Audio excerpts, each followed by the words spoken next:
मुस्लिम धर्म के हिसाब से अगर किसी भी व्यक्ति की मौत हो जाती है तो उस व्यक्ति की आखिरी विदाई करने से पहले उसके आस पड़ोस के जितने भी रिश्तेदार होते हैं सबको खबर दी जाती है। जब तक सारे रिश्तेदार घर पे नहीं पहुंच जाते हैं तब तक उस व्यक्ति की आखिरी विदाई नहीं की जाती है। आज की कहानी में भी एक मुस्लिम ही परिवार की 19 साल की लड़की की मौत हो जाती है। लगभग सारे रिश्तेदार घर पे भी पहुंच चुके थे। उसकी आखिरी विदाई की पूरी तैयारी भी की जा चुकी थी कि तभी वहां पे अचानक पुलिस भी पहुंच जाती है और पुलिस उस लड़की के घर परिजनों से पूछताछ करती है कि इस लड़की की मौत कैसे हुई है।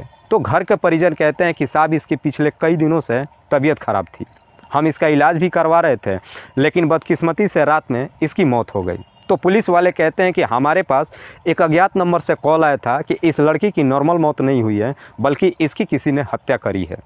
इस बात को लेकर के लड़की के घर परिजन से और पुलिस वालों के बीच में काफ़ी नोकझोंक होती है।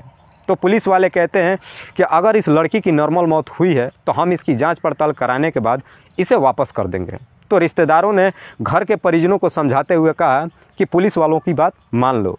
फिर पुलिस उस डेड बॉडी को अपने कब्जे में लेती है और पोस्टमार्टम के लिए भेज देती है। लेकिन जैसे ही पोस्टमार्टम रिपोर्ट आती है तो एक बड़ा ही चौंकाने वाला खुलासा होती है। दरअसल उस पोस्टमार्टम रिपोर्ट से साफ पता चल जाता है कि उस लड़की की नॉर्मल मौत नहीं हुई थी बल्कि उस लड़की की दम घुटने की वजह से मौत हुई थी। और पुलिस जब इस केस का खुलासा करती है, लोगों को जब पता चलता है तो हर किसी के पैरों तले ज़मीन खिसक जाती है। वाकई में दोस्तों आज की जो कहानी है ये कहीं ना कहीं इंसानियत को भी शर्मसार कर देने वाली है। नमस्कार, आदाब, मैं हसमुद्दीन और आप देख रहे हैं सफ़र क्राइम तक। आज की जो सच्ची घटना मैं आपको सुनाने वाला हूँ, दरअसल ये घटना है उत्तर प्रदेश की। उत्तर प्रदेश का एक ज़िला पड़ता है गाज़ियाबाद और इसी गाज़ियाबाद का नगर कोतवाली थाना का एक इलाका पड़ता है कैला भट्टा। और इसी कैला भट्टा के गली नंबर 4 में रहने वाली गुलफ्सा, जिसकी उम्र है लगभग 19 साल। गुलफ्सा के घर में कुल 6 सदस्य लोग हैं। गुलफ्सा के माँ का नाम शमशीदा, पिता का नाम नन्हे खान और गुलफ्सा के 2 बड़े भाई जिसमें से एक का नाम है तौहीद और दूसरे का नाम है मोहिद और गुलफ्सा की एक छोटी बहन। ये 6 सदस्य अपने घर परिवार में बड़ी खुशहाल से ज़िंदगी व्यतीत कर रहे थे। गुलफ्सा जो कि 12वीं क्लास की छात्री थी कि अचानक 2 नवंबर की रात में गुलफ्सा की मौत हो जाती है और 3 नवंबर की सुबह में उसकी आखिरी विदाई की तैयारी की जा रही थी। जब पुलिस इसका पोस्टमार्टम रिपोर्ट कराती है और जब ये खुलासा होता है तो पुलिस काफ़ी सीरियस तरीके से इस केस की छानबीन करना शुरू करती है। पुलिस सबसे पहले उस नंबर को ट्रेस करती है जिस नंबर से पुलिस वालों के पास ये कॉल आया था। जब पुलिस उस नंबर को ट्रेस करती है तो पता चलता है कि वो नंबर किसी समीर सलमानी के नाम पर रजिस्टर्ड है और ये समीर सलमानी कोई और नहीं बल्कि गुलफ्सा के ही कॉलोनी का रहने वाला था। पुलिस सबसे पहले समीर सलमानी को ही अपने कस्टडी में लेती है और उससे पूछताछ करती है कि आखिरकार तुम्हें कैसे पता चला कि गुलफ्सा की मौत नहीं हुई है बल्कि उसकी हत्या की गई है। तो समीर सलमानी कहता है कि साहब मेरा और गुलफ्सा का पिछले कई महीनों से लव अफेयर चल रहा था। इस बात की खबर ना तो मेरे घर परिवार वालों की थी और ना ही गुलफ्सा के घर परिवार वालों की थी। हम दोनों एक दूसरे के इतने करीब आ चुके थे कि हम दोनों ने शादी करने का फैसला भी कर लिया था। गुलफ्सा जब भी स्कूल के लिए जाती थी रास्ते में समय निकाल करके हम दोनों मुलाकात करते थे। लेकिन एक दिन जब स्कूल जा रही थी, स्कूल से बंक मार करके और जब हम दोनों कहीं घूमने के लिए जा रहे थे कि अचानक रास्ते में गुलफ्सा के भाई तौहीद ने हमें देख लिया और फिर उसके बाद तौहीद गुलफ्सा को अपने साथ ले गया और उसके बाद से उसका घर से बाहर निकलना बंद कर दिया। उसके बाद से लगभग 3-4 दिनों तक गुलफ्सा मेरे पास फ़ोन नहीं की। लेकिन 4 दिनों के बाद जब उसने फ़ोन किया तो उसने मुझे बताया कि घर परिवार वाले मेरी शादी के लिए कहीं पे रिश्ते देख रहे हैं, मुझे यहाँ से किसी भी तरीके से बाहर निकालो, मैं किसी और से शादी नहीं करना चाहती हूँ।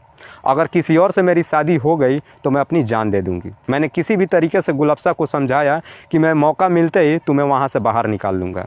लेकिन उस वक्त जब गुलफ्सा मेरे से बात कर रही थी उसी वक्त उसकी माँ ने देख लिया और फिर लगभग 4 दिनों तक गुलफ्सा ने मुझे फ़ोन नहीं किया। और फिर 2 नवंबर के रात में करीब 9 बजे के आसपास गुलफ्सा मेरे से फ़ोन किए और कही कि अब मेरे घर परिवार वाले मेरे रिश्ते भी नहीं देख रहे हैं बल्कि वो मुझे जान से मारने की प्लानिंग कर रहे हैं। गुलफ्सा कहती है कि जब मैं तुमसे बात कर रही थी और घर से भागने की बात कर रही थी तो माँ ने इस बात को सुन लिया था और भाइयों से बता दी है। तो भाई वाले अब मुझे जान से मारने की धमकी दे रहे हैं और कह रहे हैं कि इसे हम अब दुनिया से ही हटा देते हैं। जब इस तरह की बातें गुलफ्सा समीर सलमानी से कहती है तो समीर सलमानी भी इस बात को काफ़ी हल्के में लेता है और उसे लगता है कि शायद उसके भाई उसे डराने के लिए इस तरह की बातें कर रहे हैं। और कहता है कि मैं तुम्हें कल किसी भी तरीके से वहाँ से बाहर निकाल लूँगा। लेकिन उसी रात को करीब 3 बजे के आसपास गुलफ्सा फिर से मेरे पास फ़ोन की और कही कि मेरे घर परिवार वाले पूरी प्लानिंग कर चुके हैं कि आज रात को ही वो मुझे इस दुनिया से हटा देंगे। और उसके बाद से उसका फ़ोन उसके हाथ से छूट जाता है। फ़ोन पे आवाज़ तो आ रही है, फ़ोन नहीं कट रही है। और अगले दिन सुबह में मुझे खबर मिलती है कि गुलफ्सा की मौत हो चुकी है। इसीलिए मुझे शक हुआ कि शायद गुलफ्सा की नॉर्मल मौत नहीं हुई है, बल्कि उसकी किसी ने हत्या करी है। जब इस तरह की पूरी कहानी समीर सलमानी पुलिस वालों को बताता है तो उसी के तहरीर पे पुलिस मुकदमा दर्ज करती है और तुरंत ही गुलफ्सा के घर परिजन से उसकी मां और उसके दोनों भाई तौहीद और मोहित को अपने कस्टडी में लेती है। पुलिस जब उनसे पूछताछ करती है तो ये तुरंत ही अपना जुर्म कबूल कर लेते हैं। लेकिन जब इसकी पूरी कहानी बताते हैं तो वाकई में दोस्तों इंसान का कलेजा दहला देने वाली थी। तौहीद बताता है कि मेरे घर में मेरे पिता जो पैर से पैरालिसिस हैं, कहीं बाहर नहीं जा सकते हैं। अपने घर की जिम्मेदारी पूरी मेरे और मेरे भाई के ऊपर थी। हम बेहतर तरीके से एक स्कूल में गुलफ्सा का एडमिशन भी करा चुके थे। हम चाहते थे उसकी पढ़ाई लिखाई करके और एक अच्छा करियर बनाने के लिए, लेकिन गुलफ्सा इस प्यार के चक्कर में पड़ करके और पढ़ाई लिखाई से बिल्कुल दूर हो चुकी थी। जब हमें पता चला कि समीर सलमानी के साथ में उसका लव अफेयर चल रहा था तो हमने उसे काफ़ी समझाने की भी कोशिश किया, लेकिन गुलफ्सा इस जिद पे अड़ चुकी थी कि वो किसी भी कीमत पे सिर्फ़ और सिर्फ समीर सलमानी के साथ से ही शादी करेगी। और एक दिन समीर सलमानी से वो फ़ोन पे बात भी कर रही थी समीर सलमानी के साथ भागने की। जब माँ ने ये सारी बातें हमसे बताई तो हमें लगा कि शायद अब गुलफ्सा समीर सलमानी के साथ भाग जाएगी। इस वजह से शायद हम अपने आस पड़ोस में किसी को भी मुंह दिखाने लायक नहीं रहेंगे। हमने काफ़ी जब समझाया, इसके बावजूद भी गुलफ्सा जब नहीं मानी तो हमारे पास मात्र एक ही रास्ता बचा कि अब गुलफ्सा को किसी भी तरीके से इस दुनिया से ही हटा दिया जाए। और फिर 2 नवंबर की रात में करीब 3 बजे के आसपास गुलफ्सा समीर सलमानी से बातचीत कर रही थी और भागने की प्लानिंग कर रही थी। हमें लगा कि शायद अगली सुबह होते ही ये समीर सलमानी के साथ भाग जाएगी। और फिर माँ और तौहीद ने गुलफ्सा के हाथ पैर पकड़ा और मैंने गुलफ्सा के मुंह पे तकिए को तब तक दबा के रखा जब तक उसकी आखिरी सांसें छूट न जाती है।